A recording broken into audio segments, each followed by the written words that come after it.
Leitura do capítulo 28, seção 4. A união maior.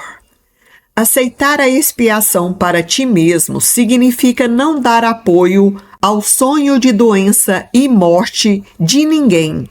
Significa que não compartilha o seu desejo de se separar e permitir que esse desejo de separação dirija ilusões contra si mesmo. Você também não deseja que essas ilusões, ao invés disso, sejam dirigidas a ti. Assim, elas não têm efeitos e está livre de sonhos de dor porque permitiu que ele estivesse. Nós ficamos livres dos sonhos de dor quando a gente permite que o outro também esteja livre desses sonhos de dor. A não ser que o ajude, a não ser que a gente ajude o nosso irmão, sofrerá dor com ele, porque esse é o teu desejo, e venha ser uma figura no seu sonho de dor, assim como ele é no teu. Então é uma troca. Eu vivo uma vida de sofrimento, dor e doença, quando eu permito que o outro viva essa mesma vida de dor, sofrimento e doença. E venha ser uma figura no seu sonho de dor, assim como ele no teu. Dessa forma, você e o seu irmão, ambos venham a ser ilusões sem identidade. Você poderia ser qualquer pessoa ou qualquer coisa, dependendo de quem é o sonho mau que compartilha. Só pode estar certo de uma coisa, de que é um sonho mau, porque está compartilhando sonhos de medo. O medo é uma referência para que a gente descubra se estamos compartilhando sonhos bons ou sonhos maus. Sempre que uma pontada de medo vier até você, é porque está compartilhando um sonho mau.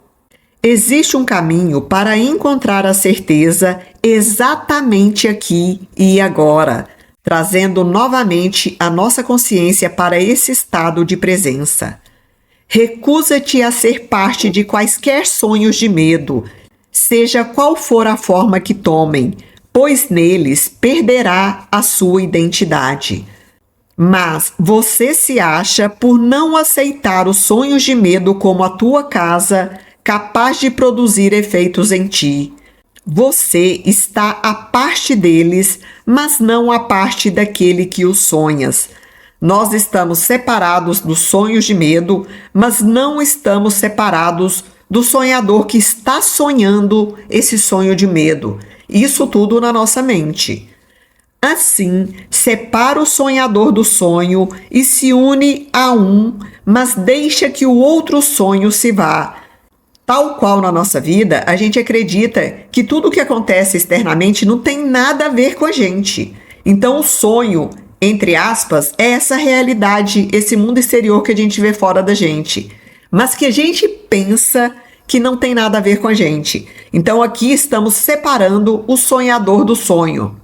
E esse sonhador do sonho é também o fazedor do sonho, o fazedor do mundo de sofrimento. O sonho é apenas uma ilusão na mente. O sonho é apenas uma ilusão na mente. E com a mente quer se unir, mas nunca com o sonho. E com a mente a gente quer se unir, mas a gente não quer se unir com o sonho que a gente está sonhando, porque a gente tira isso da nossa responsabilidade. E a gente faz isso de forma inconsciente, porque a gente pensa que não está criando a nossa vida, o mundo exterior, tudo aquilo que a gente vê projetado fora. Mas é o sonho que você teme e não a mente. É do mundo projetado fora como uma realidade aqui pra gente que a gente sente medo. E não da nossa mente que está criando esse mundo. Olha que irônico, gente. Você os vê, o sonho e a mente no caso, como sendo o mesmo, porque pensa que você é apenas um sonho.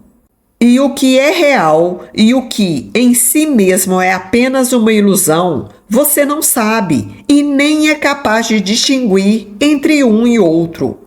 Como você, o seu irmão pensa que ele é um sonho, Não compartilhe a ilusão dele a respeito de si próprio, pois a sua identidade depende da realidade dele. Ao invés disso, pensa nele como uma mente na qual as ilusões ainda persistem, mas uma mente que é tua irmã. Ele não é o teu irmão em função daquilo que sonha, nem é o corpo, o herói do sonho, o teu irmão. O outro não é o nosso irmão em função daquilo que ele sonha, porque o nosso irmão não é um corpo físico. Ele é um aspecto da grande consciência crística, assim como nós, que precisamos nos unir como Filho único de Deus. É a realidade dele que é o teu irmão, assim como a sua realidade para com ele. Então, é a realidade do outro, é a essência do outro que é o nosso irmão, assim como a nossa própria essência estabelece essa irmandade, essa unidade com o outro. A tua mente e a dele estão unidas em fraternidade. O corpo e os sonhos dele apenas parecem fazer uma pequena brecha onde os teus uniram-se aos dele. No entanto, entre as vossas mentes não existe nenhuma brecha. Unir-se aos sonhos do seu irmão é, na verdade, não encontrá-lo, pois os seus sonhos se separariam de ti. Portanto, libera-o simplesmente reivindicando a fraternidade em vez dos sonhos de medo. Permite que ele reconheça quem ele é, não dando apoio às ilusões do seu irmão através da sua fé, pois se assim o fizer, você terá fé nas suas próprias ilusões.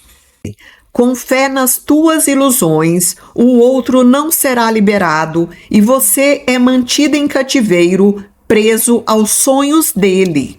E os sonhos de medo assombrarão a pequena brecha habitada apenas por ilusões, a qual você apoiou na mente do seu irmão.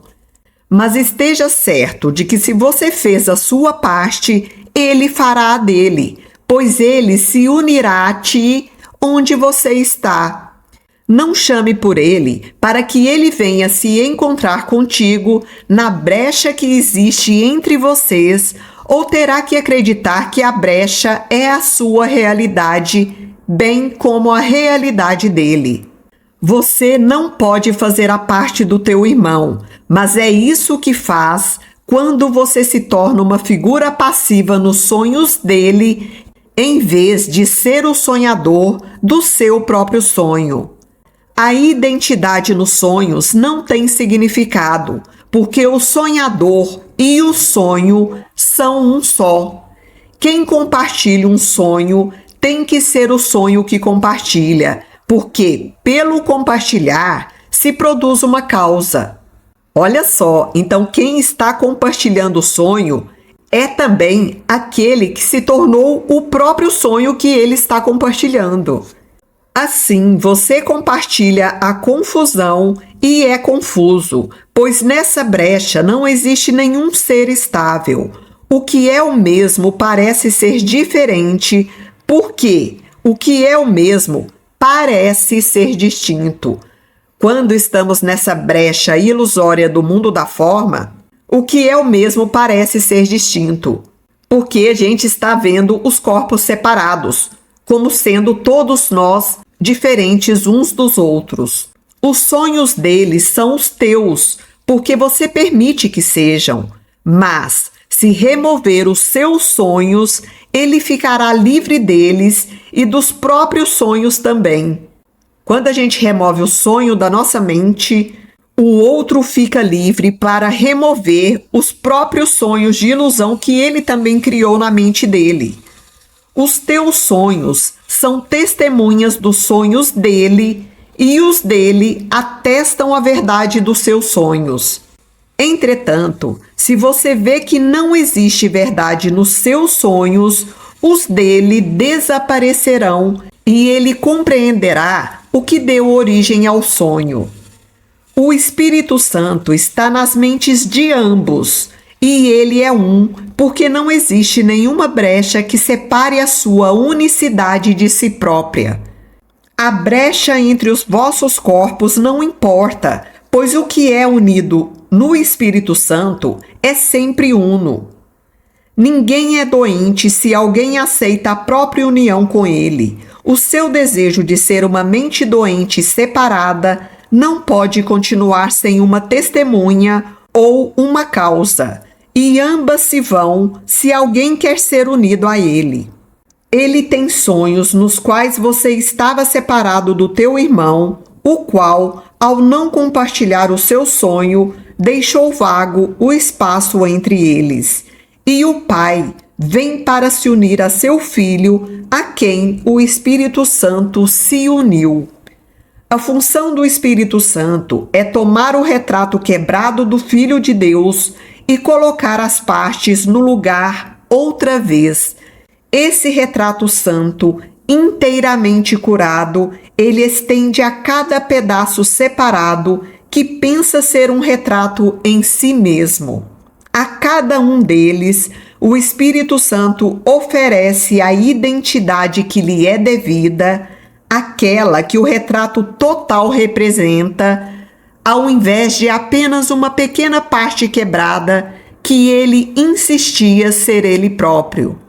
Que lindo, né? Então o Espírito Santo faz esse movimento de unir e de mostrar a cada parte separada desse retrato, mostrando o retrato total, o que o retrato total representa, o que a unicidade representa, em vez de mostrar apenas os aspectos separados, os aspectos quebrados que ele falou aqui, os quais a gente insistia que éramos nós mesmos, cada um como sendo separado um do outro. E quando ele ver esse retrato, reconhecerá a si mesmo. Se não compartilha o sonho mau do teu irmão, esse é o retrato que o milagre irá colocar dentro da pequena brecha, limpa de todas as sementes de doença e de pecado. E aqui o Pai irá receber o seu filho, porque o seu filho foi benevolente para consigo mesmo. Auto-amor, autoaceitação, auto-perdão, auto-liberação, auto-cura.